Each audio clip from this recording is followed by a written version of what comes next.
चलिए तो स्टार्ट करते हैं। आज हम एक बहुत ही इंपॉर्टेंट टॉपिक करने वाले हैं जो कि जीएस पेपर 2 की पर्सपेक्टिव से बहुत ज़्यादा इंपॉर्टेंट होता है। प्रीलिम्स में भी यहाँ से बहुत ज़्यादा क्वेश्चंस पूछे जाते हैं। The topic is ordinances from Indian polity. तो देखते हैं। तरीका वही होगा, पहले मैं ब्लैंक स्क्रीन के ऊपर चल करके आपको इससे ऑर्डिनेंसेस से लेकर के सारी की सारी चीज़ें जो है वो जो सारे फीचर्स हैं वो सारी चीज़ें पढ़ लेंगे, फिर देखेंगे कि क्या क्या मेंस के अंदर आपके पास यहाँ पे क्वेश्चंस जो है वो आए हुए हैं। तो सबसे पहले ये चीज़ समझना है कि सर ऑर्डिनेंसेस जो आपके पास यहाँ पर हैं वो ऑर्डिनेंसेस होते क्या हैं।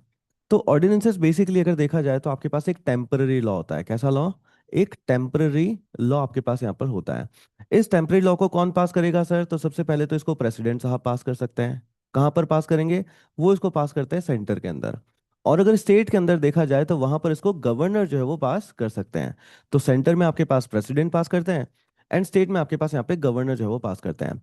ऑर्डिनेंसेस को लेकर के हमको दो आर्टिकल्स जो है वो याद रखने होते हैं। पहला आर्टिकल आपके पास होता है जिसको बोलते हैं आर्टिकल 123, और दूसरा आपके पास आर्टिकल होता है जो कि होता है आर्टिकल 213। जो 123 123वां जो आपके पास यहाँ पर आर्टिकल है, ये प्रेसिडेंट को पावर देता है कि वो ऑर्डिनेंसेस पास कर सकते हैं। एंड जो 213 आपके पास आर्टिकल होता है, ये आपको स्टेट के ऊपर गवर्नर को पावर देते हैं कि वो अपने पास यहाँ पे ऑर्डिनेंसेस जो है वो पास कर सकते हैं। अब बात आती है कि सर ठीक है, आपने ये तो बता दिया कि ऑर्डिनेंसेस जो है वो पास किए जा सकते हैं, या आर्टिकल 123 213 हम लोगों ने यहाँ पर जो है वो देख लिया। बट ये ऑर्डिनेंसेस कब इशू किए जा सकते हैं? क्या जब कभी भी मर्जी आए तब आपके पास प्रेसिडेंट गवर्नर अपनी मन मर्जी से ऑर्डिनेंसेस इशू कर सकते हैं क्या? ऐसा नहीं है। इसके लिए ना आपके पास यहाँ पे तीन मेजर कंडीशंस को फॉलो होना बहुत जरूरी है। सबसे पहली चीज आपके पास द फर्स्ट कंडीशन जो होती है वो है कि पार्लियामेंट आपके पास यहाँ पर जो है वो सेशन में नहीं हो। यस, पार्लियामेंट जो आपके पास है, जो फर्स्ट कंडीशन क्या है? फर्स्ट कंडीशन इज कि जो हमारी पार्लियामेंट है वो पार्लियामेंट अभी सेशन में नहीं है। सेकेंड कंडीशन आपके पास यहाँ पे होती है कि जिस चीज को लेकर के हम लोग ऑर्डिनेंस निकाल रहे हैं उसके ऊपर एक्ट करना, उसके लिए एक्शन लेना बहुत ही ज्यादा एक अर्जेंसी का इश्यू आपके पास यहाँ पे आ चुका है। यानी आपके पास में एक नेसेसरी कंडीशन, आपके पास एक नेसेसिटी आपके पास यहाँ पे आ चुकी है। एंड तीसरी, सर क्या प्रेसिडेंट साहब इसको मन मर्जी से कर सकते हैं क्या? मन मर्जी से नहीं कर सकते। प्रेसिडेंट को ये भी करना पड़ेगा on the advice of the council of ministers. कि सर यूनियन कैबिनेट की काउंसिल ऑफ मिनिस्टर्स की एडवाइस के ऊपर ही जो आपके पास ये प्रेसिडेंट साहब को जो है वो करना होता है। क्लियर? तो यानी तीन कंडीशंस हैं, अगर वो तीन कंडीशन सेटिस्फाई होती हैं तो फिर प्रेसिडेंट या गवर्नर आपके पास यहाँ पे ऑर्डिनेंसेस जो है वो निकाल सकते हैं। What is the first condition? First is president, sorry, parliament जो है आपके पास यहाँ पे सेशन में नहीं है आपके पास यहाँ पे। सेकंड कंडीशन आपके पास यहाँ पर है, जस्ट वन सेकंड। हाँ जी, या सेकंड कंडीशन है कि जो भी जिस चीज किसी भी चीज को लेकर के आप यहाँ पे एक्शन ले रहे हो, जो लॉ बना रहे हो, उसके लिए एक नेसेसिटी, एक अर्जेंसी आपके पास यहाँ पर जो है वो आ रखी है। एंड तीसरी, क्या आप इसको मन मर्जी से कर सकते हैं क्या? नहीं, मन मर्जी से नहीं कर सकते हैं। आपको यूनियन कैबिनेट की एडवाइस के ऊपर ही यहाँ पर जो है वो काम करना होता है। अब बात आता है कि सर, तो ऑर्डिनेंसेस में और एक आम तौर के ऊपर जो आपके पास यहाँ पर पार्लियामेंट जो आपके पास यहाँ पर लॉ बनाती है, उनमें किस तरीके का डिफरेंस है? और यहां से आपके पास यूपीएससी ने बहुत बार क्वेश्चन जो है वो पूछे हैं। सबसे पहला चीज तो आपके पास यहाँ पे डिफरेंस आता है फोर्स का। सर फोर्स का मतलब कि कौन कितनी किस फोर्स के साथ में आपके पास यहाँ पर जो है वो लागू होगा। तो अगर हम एक ऑर्डिनेंस का अगर फोर्स की अगर मैं बात करूं, तो पार्लियामेंट जब कभी भी कोई भी लॉ आपके पास यहाँ पे निकालती है एंड अगर एक ऑर्डिनेंस है, इन दोनों के बीच में प्लीज ध्यान रखना, सेम फोर्स होता है। कैसा फोर्स? सेम फोर्स आपके पास यहाँ पे जो होता है। तो जो भी प्रेसिडेंट साहब आपके पास यहाँ पे ऑर्डिनेंस निकालते हैं, वो सेम एक पार्लियामेंट के लॉ के जितना का जितना फोर्स आपके पास यहाँ पर जो है वो रखा जाता है। दूसरी चीज कि सर क्या प्रेसिडेंट साहब किसी भी पॉइंट के ऊपर यहाँ पर या किसी भी सब्जेक्ट के ऊपर लॉ बना सकते हैं क्या, या ऑर्डिनेंस निकाल सकते हैं क्या? The answer is no. ऐसा नहीं है। प्रेसिडेंट इस टाइम में उन्हीं सब्जेक्ट मैटर्स के ऊपर आपके पास यहाँ पर जो है वो ऑर्डिनेंस निकाल सकते हैं जिसके ऊपर उस टाइम में पार्लियामेंट आपके पास लेजिस्लेट कर सकती है। मतलब आइदर यूनियन लिस्ट, और फिर अगर देखा जाए तो concurrent list. Yes, either union list या फिर कॉन्करेंट लिस्ट। तीसरा एंड मोस्ट इंपॉर्टेंट चीज जहां से यूपीएससी ने बहुत बार प्रीलिम्स के अंदर क्वेश्चन पूछे हैं कि यस, ऑर्डिनेंसेस को बैकडेट में भी निकाला जा सकता है। दैट मीन्स इसको रेट्रोस्पेक्टिवली भी लागू किया जा सकता है। यस, ऑर्डिनेंसेस को रेट्रोस्पेक्टिव भी आपके पास यहाँ पर जो है वो लागू किया जा सकता है। ऑर्डिनेंसेस को रेट्रोस्पेक्टिव भी आपके पास यहाँ पे लागू जो है वो किया जा सकता है। अब देखो यहाँ से ना एक मेजर कंसर्न हमारे पास सबके पास यहाँ पे आता है कि सर अगर ऐसा है तो ये तो प्रेसिडेंट साहब को अनलिमिटेड पावर दे रहा है कि नहीं दे रहा है। भाई अगर पार्लियामेंट सेशन में नहीं है तब वो अगर मन मर्जी से अगर कोई भी ऐसे लॉ अगर पास कर सकते हैं, ऑर्डिनेंस अगर पास कर सकते हैं, तो ये तो उनको अनलिमिटेड पावर आपके पास यहाँ पे दे रहा है। दूसरा कंसर्न एक और का है। यस, पहला कंसर्न क्या है कि प्रेसिडेंट को अनलिमिटेड पावर मिल रही है। दूसरा कंसर्न क्या है कि हमारे जो स्टेट के ऑर्गन्स होते हैं, एग्जीक्यूटिव, लेजिस्लेटिव, जुडिशरी, हम हमेशा बात करते हैं कि इनके बीच में सेपरेशन ऑफ पावर जो है वो होना चाहिए। अब जब ये ऑर्डिनेंस मेकिंग पावर की हम लोग यहाँ पे बात करते हैं तो उस टाइम में लेजिस्लेटिव और एग्जीक्यूटिव के बीच में जो सेपरेशन ऑफ पावर होना चाहिए, ये डाइल्यूट हो रहा है या नहीं है। तो ऑर्डिनेंसेस को लेकर के जो मेजर कंसर्न्स आपके पास होते हैं वो हमेशा इन दो कंसर्न्स को आपको मेंशन करना है। पहला इस कि क्या ये प्रेसिडेंट्स आपको अनलिमिटेड पावर दे रहे हैं क्या, एंड दूसरा पॉइंट कि ये एग्जीक्यूटिव एंड लेजिस्लेटिव के बीच का जो सेपरेशन ऑफ पावर है, इसको यहाँ पर कैसे जो है वो मेंटेन किया जाता है। तो प्लीज ध्यान रखना, ऐसा कुछ भी नहीं है कि ये प्रेसिडेंट को अनलिमिटेड पावर दे रहे हैं। ये जो ऑर्डिनेंस मेकिंग पावर है ये भी कैसा होता है, ये आपके पास यहाँ पर लिमिटेड होता है। अब लिमिटेड कैसा होता है तो इसको जो है वो समझते हैं। तो पहले एक बार देख लेते हैं नोट्स के थ्रू ऑर्डिनेंसेस क्या होते हैं। तो मैंने आप लोगों को अभी तक पढ़ाया कि ऑर्डिनेंस क्या है। ये एक टेम्पररी लॉ आपके पास यहाँ पे होता है जिसको कि प्रेसिडेंट साहब निकालते हैं सेंटर के ऊपर, एंड गवर्नर आपके पास यहाँ पे निकालते हैं स्टेट के ऊपर। मगर कब निकालेंगे सर, जब लेजिस्लेचर जो है वो सेशन में आपके पास यहाँ पे नहीं है। दूसरा जो मेजर पॉइंट याद रखना है वो क्या है कि sir it is having same legal force as law pass by the parliament. Next आपको आर्टिकल्स याद रखना है कि आर्टिकल 120 थ्रू 23 एम्पावर करता है प्रेसिडेंट साहब को to make ordinances, and article 213 governor को ऑर्डिनेंस मेकिंग पावर्स है वो देता है।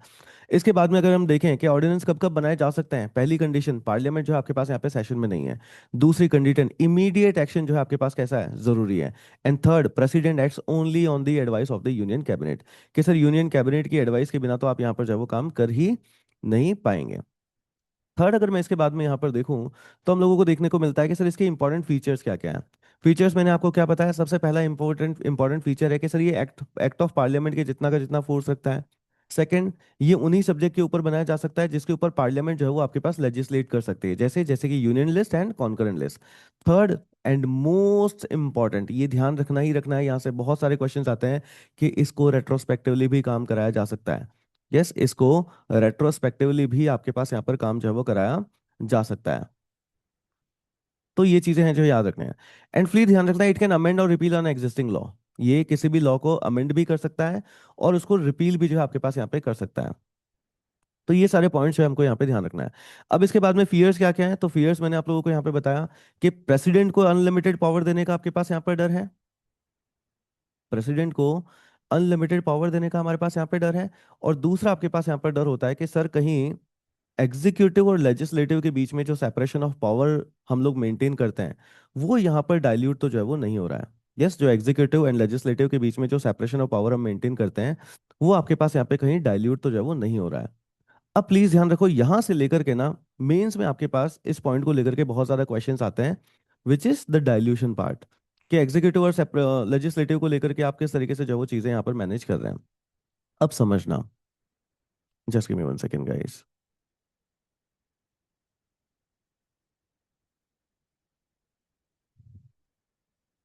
यस, तो सब्सीक्वेंट जजमेंट्स के थ्रू ना ये सारी बात आती है कि नहीं ऑर्डिनेंसेस को आपके पास यहाँ पर जो है वो कंट्रोल किया गया। तो इसके ऊपर लिमिटेशंस भी है। लिमिटेशन क्या है, सबसे पहले कि सर ये एक टेम्पररी लॉ है।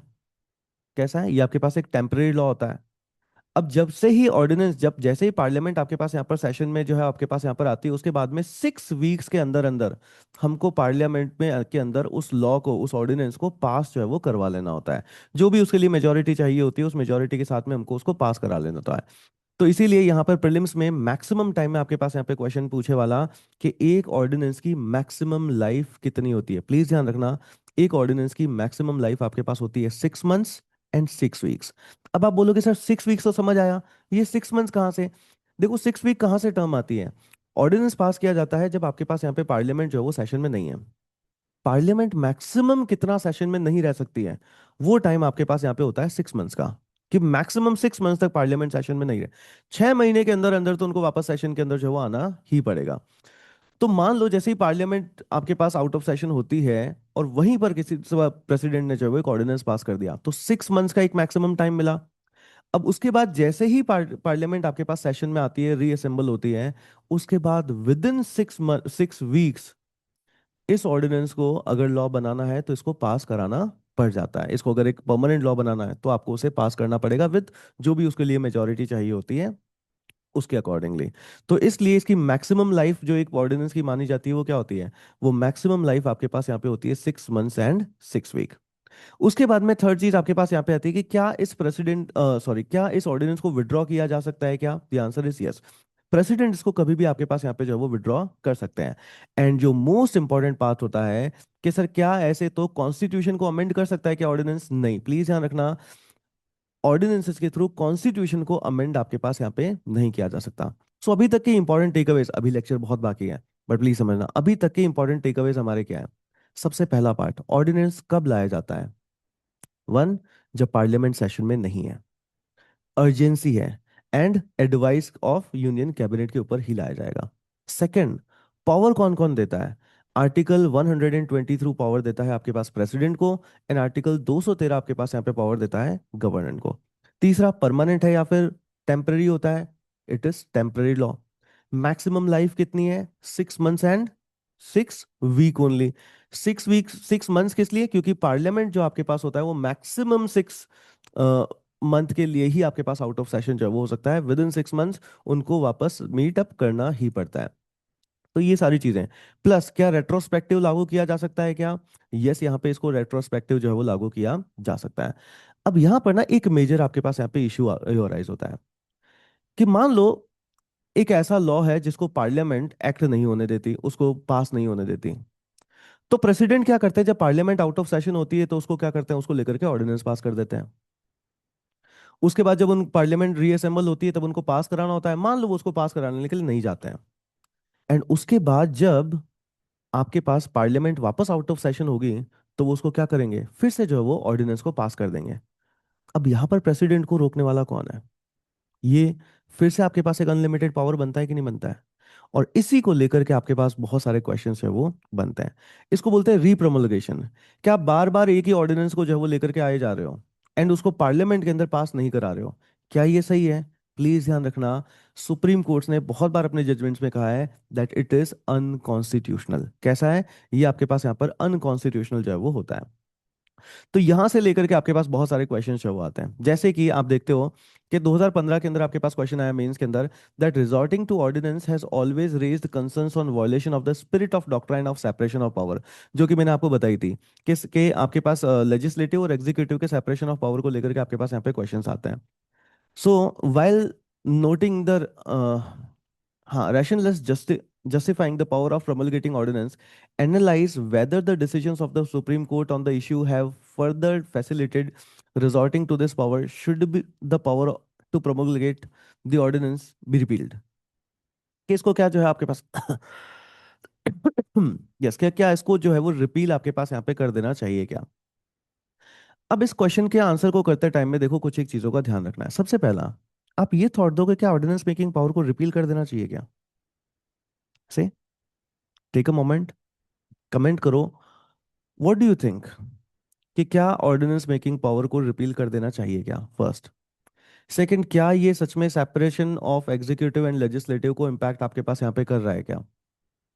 एंड थर्ड, बाकी इसकी जो लेकर के थ्योरी आपके पास होती है उसको जो है हम हमारे आंसर के अंदर यहाँ पे लिखते हैं। सबसे पहली चीज हमको यहाँ पे ये समझनी है कि सर ये ऑर्डिनेंसेस को लाना इतना जरूरी जो है आपके पास यहाँ पे क्यों है, कि ये पावर दी जाए। सबसे पहले जब तक मैं इस पावर की इंपॉर्टेंस नहीं समझ लेता तब तक उसका होना या ना होना, इसके ऊपर इस क्वेश्चन को मैं आंसर नहीं कर सकता कि भाई ये पावर हमारे पास यहाँ पे ले लेनी चाहिए क्या। तो क्या ऑर्डिनेंस मेकिंग पावर जरूरी है क्या, यस जरूरी है। किस लिए, सबसे पहला पॉइंट आपके पास यहाँ पे होता है कि सर जब कभी भी कोई भी इमरजेंसीज आ गई एंड अगर पार्लियामेंट उस टाइम में सेशन में नहीं है तो उसको आप एड्रेस कैसे करोगे, यस, तो उसको आप एड्रेस कैसे करोगे, इसलिए ऑर्डिनेंस मेकिंग पावर आपके पास यहाँ पे होना जरूरी है। दूसरी चीज कि सर पार्लियामेंट सेशन में आई, उसके बाद नहीं है, उसके बाद वापस सेशन में आई, उसके बाद नहीं है, तो ये जो आउट ऑफ सेशन वाला टाइम होता है, क्या इस टाइम में गवर्नमेंट हमारी है ही नहीं क्या, हम लोग कंटिन्यूअस गवर्नेंस को कैसे इंश्योर करेंगे। तो ऑर्डिनेंस मेकिंग पावर आपके पास कंटिन्यूटी ऑफ गवर्नेंस को भी क्या करता है, इंश्योर जो है आपके पास यहाँ पे करता है। थर्ड, हम लोग यहाँ पे देखते हैं कि सर एक ऑब्वियसली एक पॉइंट तो रखा गया ही है ना कि क्विक लेजिस्लेटिव रेस्पॉन्स आपके पास यहाँ पे चाहिए। कई सारे इश्यूज होते हैं, जैसे कोई नेशनल सिक्योरिटी को लेकर के कोई इशू आ गया, कोई डिजास्टर आपके पास यहाँ पे आ गई, कोई पेंडेमिक आपके पास यहाँ पे आ गई, या लेट्स से अगर कोई इकोनॉमिक क्राइसिस ही है, तो इन सारे के सारे टाइम में हम ना वेट नहीं कर सकते कि पार्लियामेंट जब सेशन में आएगी उस टाइम में जो है हम लोग इसको लेकर के जो है वो लॉ बनाएंगे। तो हमको एक क्विक लेजिस्लेटिव रिस्पॉन्स भी जो है वो चाहिए होता है। एंड इसके साथ साथ अगर हम लोग देखें तो एक कॉन्स्टिट्यूशनल सेफ्टी वेल भी आपके पास यहाँ पर होता है। इस वजह से भी क्या है कि सर ऑर्डिनेंस मेकिंग पावर आपके पास यहाँ पे होनी ही चाहिए। क्लियर। तो सबसे पहली चीज क्या है कि ऑर्डिनेंस मेकिंग पावर आपके पास यहाँ पे दी क्यों गई, तो ये पॉइंट हमेशा ध्यान रखना है कि सर इमरजेंसीज को एड्रेस करने के लिए, कंटिन्यूटी ऑफ गवर्नेंस को इंश्योर करने के लिए, क्विक लेजिस्लेटिव रिस्पॉन्सेज जो आपके पास security disaster pandemic economic crisis वगैरह की सिचुएशन है वहां पर क्विक लेजिस्लेटिव रिस्पॉन्सेज के लिए। एंड ऑब्वियसली ये आपके पास एक कॉन्स्टिट्यूशनल सेफ्टी वेल्व की तरह जो वो काम करता है, इसलिए ये पावर होना तो सर बहुत ही ज्यादा जरूरी है। सेकेंड पॉइंट आपके पास यहाँ पे आता है कि क्या ये जो हमारा doctrine of separation of power है क्या उसको डाइल्यूट करता है क्या। हम लोग इसका आंसर जो है वो यस करेंगे। क्यों? क्योंकि बहुत सारे टाइम में ऐसा हुआ भी है। मगर इसको ऐसा नहीं कहना है कि हाँ सर बिल्कुल ही सेपरेशन ऑफ पावर को ये तो डाइल्यूट कर रहा है, अगर ऐसा है तो ये तो हमारे कॉन्स्टिट्यूशन के अगेंस्ट हो गया, ऐसा नहीं कहना है। क्या कहना है? हमको कहना है कि sir excessive use of ordinances ये सेपरेशन ऑफ पावर को जो आपके पास यहाँ पे डाइल्यूट करता है। अब अपने पॉइंट्स बताना है। एक्सेसिव यूज मतलब कि जब पार्लियामेंट सेशन में नहीं है तब बहुत सारे ऑर्डिनेंसेस आप लेकर के आ गए, ये उसका एक्सेसिव यूज हुआ। सेकंड, आप ऑर्डिनेंस को वापस पार्लियामेंट के अंदर जो 6 वीक्स के अंदर आपको उसे पास कराना होता है आप वो कर ही नहीं रहे हो। एंड आप जब पार्लियामेंट आउट ऑफ सेशन होते हैं वापस उस ऑर्डिनेंसेस को लेकर के आ जा रहे हो, तो ये भी क्या है? गलत है। जब इस तरीके का यूज किया जाता है ऑर्डिनेंस का, तब वो सेपरेशन ऑफ पावर को डाइल्यूट करता है। पॉइंट नंबर वन याद आया? What is the point number one? Yes, point number one is excessive use of this power. क्या जब आप पार्लियामेंट आउट ऑफ सेशन गई आप तब आप बहुत सारे ऐसे ऑर्डिनेंसेस जो है वो लेकर के आ गए, ये डाइल्यूट करता है। सेकंड याद रखना है कि अगर हम एक ही ऑर्डिनेंसेस को बार बार लेकर के आ रहे हैं, कि जब आज पार्लियामेंट सेशन में नहीं है हम एक ऑर्डिनेंस को लेके आए, बट जब उसको पास कराने की बात आई तो हमने उसे पास ही नहीं कराया। उसके बाद जब आउट ऑफ सेशन वापस पार्लियामेंट हुई तब हम फिर ने उसको फिर से लेकर के आ गए, एंड जब वापस उसको पास कराने की बात आई हमने उसको पास ही नहीं कराया। तो ये आपके पास क्या करता है? ये दोनों ही चीजें आपके पास यहाँ पे अनकॉन्स्टिट्यूशनल होती है, ये आपके पास यहाँ पे गलत जो है वो होती है। तो हमेशा ध्यान रखना है कि सर अगर एक्सेसिव यूज आपके पास इसका होगा तो वो आपके पास यहाँ पे लेजिस्लेटिव जो सुप्रीमेसी आपके पास होती है उसको यहाँ पे डाइल्यूट करता है। क्यों? क्योंकि एग्जीक्यूटिव ना यहाँ पे टेम्परेली परफॉर्म कर रहा है लेजिस्लेटिव के फंक्शन को। यस, प्रेसिडेंट जो ऑर्डिनेंस मेकिंग पावर्स आपके पास यहाँ पे यूज कर रहे हैं या वो जो ऑर्डिनेंस लेकर के आ रहे हैं, ये फंक्शन एक्चुअली किसका है? सर लेजिस्लेटिव फंक्शन है ये। तो एक टेम्परेली फॉर्मेट के अंदर आप यहाँ पर एग्जीक्यूटिव जो है उस फंक्शन को यहाँ पर आपके पास निकाल रहा है, सॉरी उस फंक्शन को जो है वो अदा कर रहा है। उसके बाद देखते हो आपके frequent promulgation bypasses parliamentary debate and scrutiny, कि सर ना तो डिबेट हो पाई है ना उसके ऊपर किसी तरह की कोई भी स्क्रूटिनी हो पाई है। तो ये कैसा है? ये पार्लियामेंट्री डिबेट और इन सबको क्या कर रहा है? बाईपास कर रहा है। And most important part sir repromulgation, कि सर आप बार बार आप एक ही ऑर्डिनेंसेस को बार बार जैसे ही आउट ऑफ सेशन जाती है आप उसको जो है वो वहां पर आप लेकर के आ जाते हो, ये जो है आपके पास क्या है? ये जो है वो गलत है। एंड ऑब्वियसली क्या है कि सर ये democratic accountability and constitutional morality जो आपके पास होती है उसको क्या करता है? उसको वीक करता है। अब देखो कई बार ना आपके पास मेंस में क्वेश्चंस आते हैं कि हमारे कॉन्स्टिट्यूशन में आज भी ऐसे कौन कौन से पॉइंट्स लिखे हैं जो कि हमारी कॉन्स्टिट्यूशनल मोरालिटी को वीक करते हैं। Don't you think so ordinance can be an answer? Yes, कि ऑर्डिनेंसेस के जो है वहां पर अपना एक पॉइंट जो है आपके अपने आंसर में जो है वो हो सकता है। अब बात आती है कि सर देखो आपने ये बात बोली कि ये सेपरेशन ऑफ पावर्स को आपके पास यहाँ पे डाइल्यूट करता है, तो इसको लेकर के करा क्या गया? क्या इसको लेकर के इसको चीजों को ठीक नहीं किया जा सकता क्या? तो ठीक किया जा सकता है। कोर्ट्स ने ओवर द टाइम बहुत सारे जजमेंट्स के थ्रू इन पॉइंट्स को जो है वो कंट्रोल करने की आपके पास यहाँ पे कोशिश जो है वो करी है। तो शुरुआत में तो क्या हुआ था, ऑर्डिनेंसेस को यहाँ पर आपके पास यहाँ पे पावर जो है वो दिया गया था, तो बहुत सारे सब्सिक्वेंट केसेस है उनको देखते हैं। तो सबसे पहले आपके पास एक केस आता है जिसको बोलते हैं RC Cooper versus union of India case. यहाँ पर क्या हुआ? यहाँ पर आपके पास यहाँ पे देखा गया कि भाई एक एक्ट ऑफ पार्लियामेंट और एक ऑर्डिनेंस के बीच में पावर के इन दोनों में कौन बड़ा है? तो सुप्रीम कोर्ट ने कहा कि कोई बड़ा नहीं है। ये दोनों कैसे आएंगे? ये दोनों सेम फोर्स से आपके पास यहाँ पे आएंगे। करेक्ट। आरसी कूपर केस के अंदर देखा गया कि भाई who is having more power, एक पार्लियामेंट का लॉ या फिर एक ऑर्डिनेंस? सुप्रीम कोर्ट ने कहा दोनों सेम है। दोनों ही सेम है। बात सिर्फ इतनी सी है कि जब आपके पास यहाँ पर पार्लियामेंट सेशन में आ जाएगी तब आप उसको वापस 6 वीक्स के अंदर पास करा लेना है। सेशन में आने के बाद 6 वीक्स बोला है, मैक्सिमम लाइक 6 मंथ 6 वीक्स आपके पास होती है। करेक्ट। सो क्या कहा गया आरसी कूपर के अंदर? It recognise ordinance as having the same force, please ध्यान रखना है, सेम फोर्स, ये प्रीलिम्स के अंदर ये लाइन बहुत बार लिखी हुई आती है, same force and effect as an act of the parliament. Thereby इससे क्या हुआ, इससे यहां पर एग्जीक्यूटिव की लेजिस्लेटिव पावर जो है वो बढ़ गई। क्लियर? इम्पैक्ट समझ पा रहे हो क्या है? इम्पैक्ट है कि सर एग्जीक्यूटिव की जो लेजिस्लेटिव पावर आपके पास यहाँ पर होती है, वो आपके पास यहाँ पर जो है वो बढ़ जाती है। सेकंड, उसके बाद में हम लोग यहाँ पर देखते हैं तो आपके पास 1982 के अंदर एक केस आता है जिसको बोलते हैं ए के Roy versus union of India case. यहां पर बोला गया कि भाई जस्ट जो प्रेसिडेंट सेटिस्फेक्शन के, प्रेसिडेंट जो है अपनी मन मर्जी से जो है वो ऑर्डिनेंस निकाल सकते हैं क्या? तो बोले ऐसा नहीं है। प्रेसिडेंट सेटिस्फेक्शन जस्ट यहां पर आपके पास ऐसा नहीं है, it is not completely immune from judicial review. कि अगर ऐसा है, प्रेसिडेंट अगर अपने सेटिस्फेक्शन से अगर निकाल दे रहे हैं, तो भैया जुडिशियल स्क्रूटिनी, जुडिशियल रिव्यू तो उसका भी जो है आपके पास यहाँ पर जो है वो होगा। तो प्लीज ध्यान रखना, ये कई बार ऑर्डिनेंसेस को लेकर के आपके पास यहाँ पे लाइन ना लिखी हुई आ जा सकती है। जो वो क्वेश्चंस आते हैं ना 1 2 3 क्या क्या चीजें सही हैं, तो ध्यान रखना कि क्या प्रेसिडेंट सेटिस्फेक्शन जुडिशियल रिव्यू में आता है या नहीं आता है। प्लीज ध्यान रखना, it is not completely immune from the judicial review. It is not completely immune from the judicial review. कौन से केस में कहा गया? ए के Roy versus union of India case के अंदर आपके पास यहाँ पे कहा जाता है। उसके बाद आप यहाँ पर आप देखते हो तो आपके पास और भी केसेस होते हैं, जैसे कि 1987 के अंदर डीसी वाधवा केस आपके पास यहाँ पे हुआ। वहां पर सुप्रीम कोर्ट ने कहा कि ये जो रीप्रomulgation आप ऑफ ऑर्डिनेंसेस आपके पास होता है वो कैसा है, वो अनकॉन्स्टिट्यूशनल है, वो अनकॉन्स्टिट्यूशनल है। और इसे क्या कहा गया, इसे बोला गया कि ये फ्रॉड ऑन द कॉन्स्टिट्यूशन है, it is a fraud on the constitution.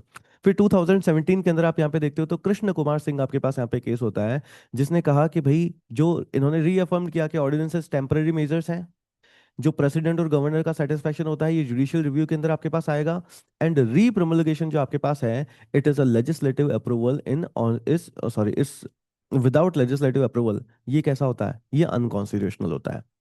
अब ना एक काम करिए, एक बार के लिए इस वीडियो को पॉज करिए। जो मैंने आपको 4 केसेस बताए हैं, ये केसेस, और इन केसेस के थ्रू क्या क्या देखो, ऑर्डिनेंस को लेकर के जो कॉन्स्टिट्यूशनल क्वेश्चंस होते हैं, मतलब बाय एक्ट को लेकर के जो क्वेश्चंस होते हैं कि 123 है, 213 है, टेम्पररी है, परमानेंट है, क्या है, वो सारे ना यूपीएससी ने बहुत बार पूछ लिए हैं। ऑब्वियसली यूपीएससी क्या करता है, एग्जिस्टिंग टॉपिक को और टफ बनाता है by incorporating such points from the judgments. तो ये पॉइंट्स आप अपने नोट्स में तो लिखने ही लिखने हैं, बट अभी एक बार कमेंट इट डाउन ताकि आपका अभी के अभी समरी हो जाए ना, आपको पता हो जाए कि ये वाले पॉइंट्स मुझे याद हो गए या फिर नहीं हो गए। So time to summary, pause this video, write all the 4 judgments in the comment section, ताकि आपको याद हो जाए कि ये मुझे याद हो गए या फिर नहीं हो गए। क्योंकि ऑब्वियसली ऑर्डिनेंसेस को लेकर के जो मेंस के अंदर क्वेश्चंस आते हैं ना, वो मेंस के क्वेश्चंस का आंसर हम ऐसे ही नहीं कर सकते कि सर ये होना चाहिए नहीं होना चाहिए, आपको फैक्ट्स लिखने पड़ेंगे, आपको इन केसेस को उन आंसर्स के अंदर वहां पे क्या करना पड़ेगा, मेंशन जो है आपके पास यहाँ पे करना पड़ता है। तो इस तरीके से हम इस क्वेश्चन का जो है आंसर करते हैं। एंड द लास्ट पॉइंट जो यहाँ पर अब पूछा जाता है कि क्या सेपरेशन ऑफ पावर जो आपके पास यहाँ सॉरी जो ये ऑर्डिनेंस मेकिंग पावर है, क्या इसको रिपील कर देना चाहिए क्या? The answer is no. नहीं सर, इसको रिपील नहीं करना चाहिए। तो क्या करना चाहिए हमको, इसके अंदर जो है वो रिफॉर्म्स लेकर के आने चाहिए।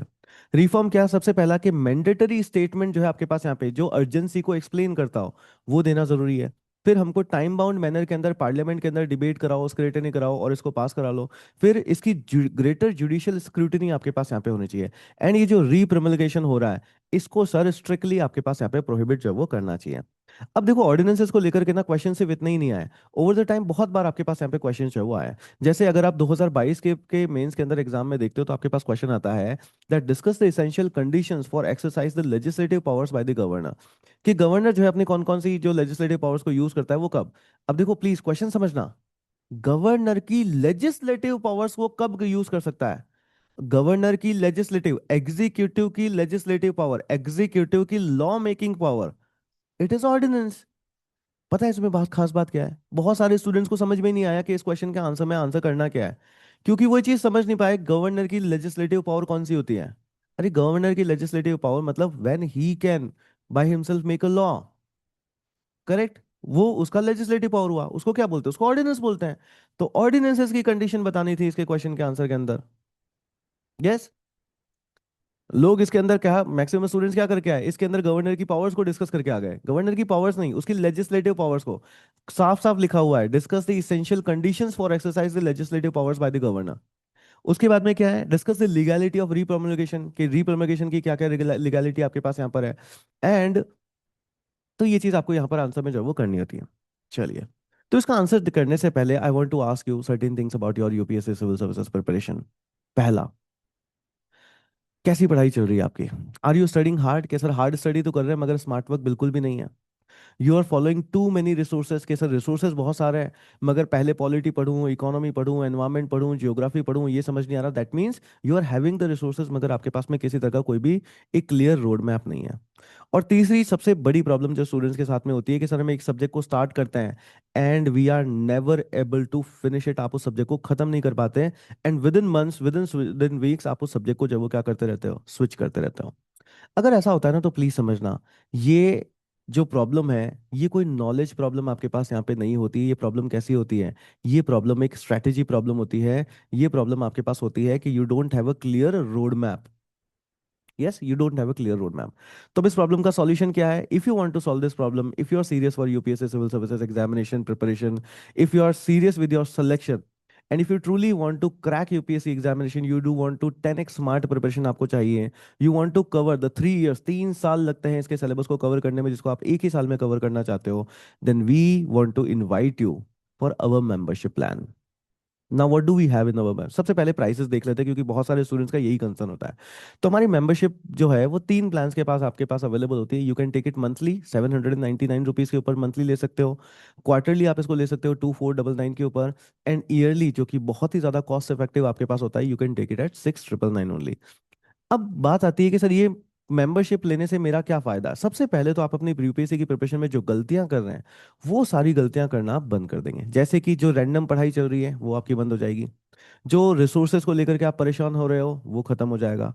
जो बार बार स्ट्रैटेजी वीडियोस देख रहे हो वो खत्म हो जाएगा। एंड जो कंफ्यूजन आप लोगों को अपने प्रिपरेशन को लेकर के लग रहा है वो सारा का सारा आपके पास यहाँ पे एंड जो है वो हो जाता है। इसके बाद में what are you getting in this membership? जो सबसे पहली चीज आपके पास यहाँ पे मिलती है, you will be getting a video जहां पर आपको आपकी पूरी यूपीएससी की प्रिपरेशन का रोड मैप आपके पास यहाँ पे डिस्कस किया जाता है। हम लोग यहाँ पर ना यूपीएससी की प्रिपरेशन को एक 4 स्टेप जर्नी आपके पास यहाँ पे बोलते हैं, जिसका फर्स्ट स्टेप आपके पास होता है फाउंडेशन, सेकंड स्टेप आपके पास होता है ओमेगा लेवल, थर्ड स्टेप आपके पास होता है alpha level, and fourth step आपके पास यहाँ पे होता है क्वांटम लेवल।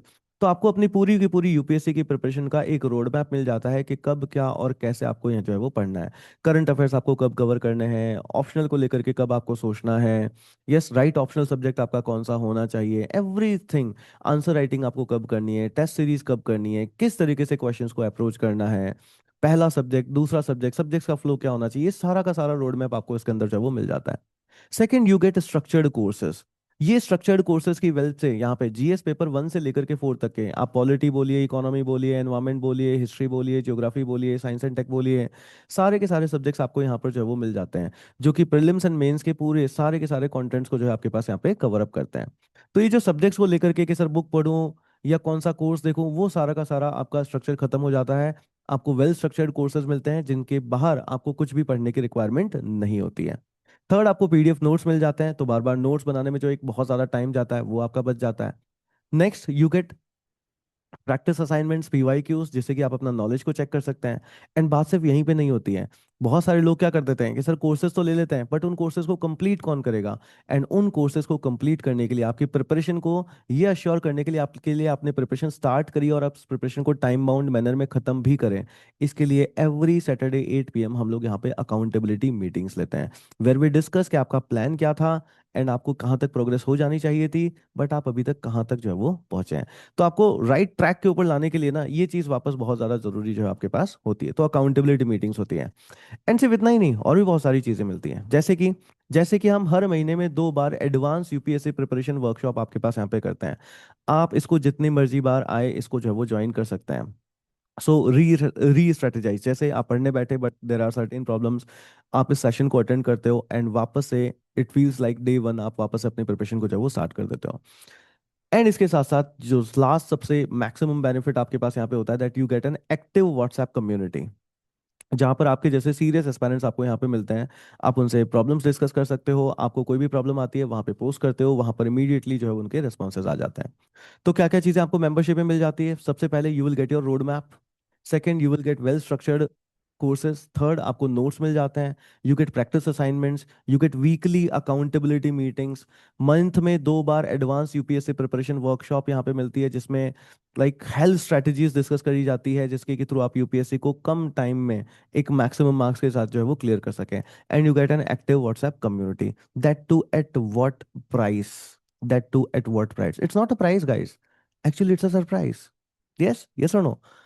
इतना सारी चीजें हैं, at what price? At what price? The price is monthly at 799 rupees only, quarterly at 2499 only, and yearly at 6999 only. So if you are serious about your preparation, अगर आपको randomize नहीं करना है और एक structured way में preparation करना है, then you are invited to join this. Yes, and it's a promise from my side that I will, like, आपकी पूरी प्रिपरेशन में I will be there to hand hold you.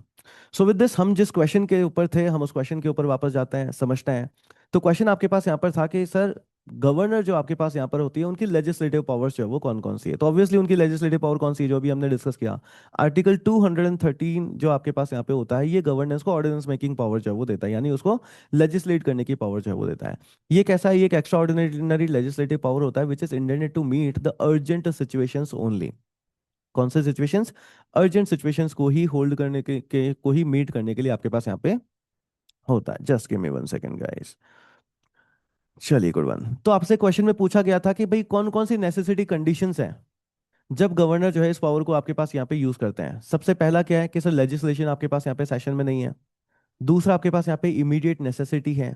Third, आपके पास कि क्या ऐसे ही यूज कर सकते हैं क्या? नहीं, आपको aid and advice of the council of ministers जो है वो लेना ही होता है। फोर्थ, आपके पास कि उसकी लेजिस्लेटिव कंपिटेंस होती है। मतलब लेजिस्लेटिव कंपिटेंस मतलब कि गवर्नर कौन से सब्जेक्ट्स के ऊपर लॉ बना सकता है? किसी भी सब्जेक्ट के ऊपर बना देगा? नहीं, उन्हीं के ऊपर जहां पर स्टेट लेजिस्लेचर जो है आपके पास यहाँ पे लॉ बना सकता है। मतलब state list and concurrent list के ऊपर ही आपके पास यहाँ पर जो है वो लॉ बना सकता है। अब देखो यहां पर ना, ये एक फिफ्थ पॉइंट है जो कि बहुत ज्यादा इंपॉर्टेंट आपके पास यहाँ पे हो जाता है। स्टेट पीसीएस में भी यहाँ से बहुत सारे क्वेश्चंस आते हैं। एंड जब कभी भी गवर्नर, देखो यूपीएससी आमतौर के ऊपर जो क्वेश्चंस लेता है वो president and ordinance, state PCS में कई बार ना गवर्नर एंड ऑर्डिनेंसेस को लेकर के, इन इवन यूपीएससी ने भी पूछा, ऐसी बात नहीं है यूपीएससी नहीं पूछता, बट मेजर फोकस जो है यूपीएससी प्रेसिडेंट एंड गवर्नर, क्योंकि सेंट्रल लेवल के ऊपर जो है वो थोड़ा ज्यादा फोकस करता है। तो यहां पर ना आपके पास क्वेश्चन आता है प्रायर प्रेसिडेंशियल इंस्ट्रक्शंस की। देखो क्या होता है, जब प्रेसिडेंट को कोई भी लॉ, जब पार्लियामेंट को कोई भी लॉ बनाना होता है तो सबसे ऊपर कौन है? प्रेसिडेंट। बट जब स्टेट लेजिस्लेचर को लॉ बनाना होता है तो गवर्नर के पास में एक पावर होती है कि वो प्रेसिडेंट से अप्रूवल के लिए बिल्स को रोक देते हैं आपके पास यहाँ पे। ऑर्डिनेंस मेकिंग पावर के टाइम में ये जो प्रेसिडेंशियल चीजें, अप्रूवल्स आपको चाहिए होता है, वो कैसे एक्सरसाइज होता है, ये इस वाले पॉइंट के अंदर है, जिसको लेकर के यूपीएससी ने आपके पास क्वेश्चंस भी जो है वो पूछे हैं कि प्रायर प्रेसिडेंशियल इंस्ट्रक्शंस आपको यहाँ पर जो है वो क्या क्या चीजें चाहिए। सबसे पहला, sir, governor can not promulgate an ordinance without the president's instruction. Yes. कब? प्लीज समझना, इस लाइन के आगे इफ भी लिखा हुआ है, इस लाइन के आगे इफ भी लिखा हुआ है।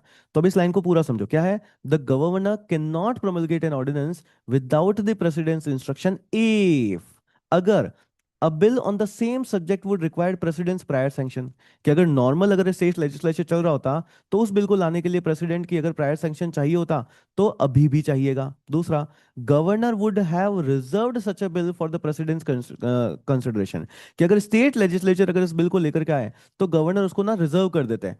ऐसे बिल के लिए भी क्या चाहिए? प्रेसिडेंट्स इंस्ट्रक्शन की रिक्वायरमेंट है। एंड तीसरा, a state law on the subject would be invalid without president's assent. Yes, कि अगर मान लो एक ऐसा लॉ लेकर के आ रहे हैं वो, जिसकी वजह की वजह से कोई एग्जिस्टिंग जो आपके पास यहाँ पे स्टेट का लॉ है वो कैसा हो जाएगा? वो इनवैलिड आपके पास यहाँ पर जो है वो हो जाएगा। तो इन सारी कंडीशंस के अंदर 1 2 3 4 एंड 5, ये मेजर इंपॉर्टेंट पॉइंट्स है जो कि आपको लिखने ही लिखने हैं। इसके बारे में तो जरूर आपके पास यहाँ पर जो है वो लिखना है। करेक्ट। ये सारी चीजें तो जरूरी आपके पास यहाँ पर जो है वो लिखनी होती है। नेक्स्ट आपके पास आता है लीगैलिटी ऑफ रीप्रोमुलगेशन।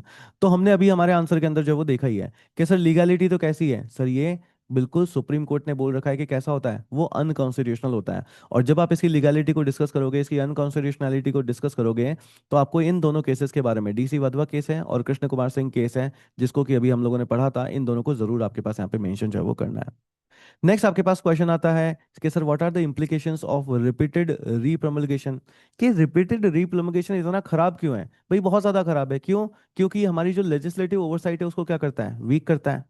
हमारी जो सेपरेशन ऑफ पावर हम लोग मेंटेन करते हैं उसको डिस्टर्ब करता है आपके पास यहाँ पे। प्लस एग्जीक्यूटिव अकाउंटेबिलिटी जो होती है उसको ये आपके पास रिड्यूस करता है। एंड जो रिप्रेजेंटेटिव डेमोक्रेसी है उसको भी क्या करता है, ये अंडरमाइन करता है। अब प्लीज ध्यान रखना, यूपीएससी कई बार इन पॉइंट्स को लेकर के भी क्वेश्चन पूछता है कि हमारे कॉन्स्टिट्यूशन में ऐसे कौन कौन से पॉइंट्स है जो कि ये सारी चीजें करते हैं। तो प्लीज ध्यान रखना, ordinance will be one of the answer, one of the point that you need to mention that. Correct. So summary time. इस वीडियो को लीव करके दूसरी वीडियो तक जाने से पहले चेक कि आपने इस वीडियो से कितना पढ़ा। सो कमेंट टॉप 5 लर्निंग्स जो कि आपने इस सेशन से जो है वो लिए। And thank you so much, see you in the next video.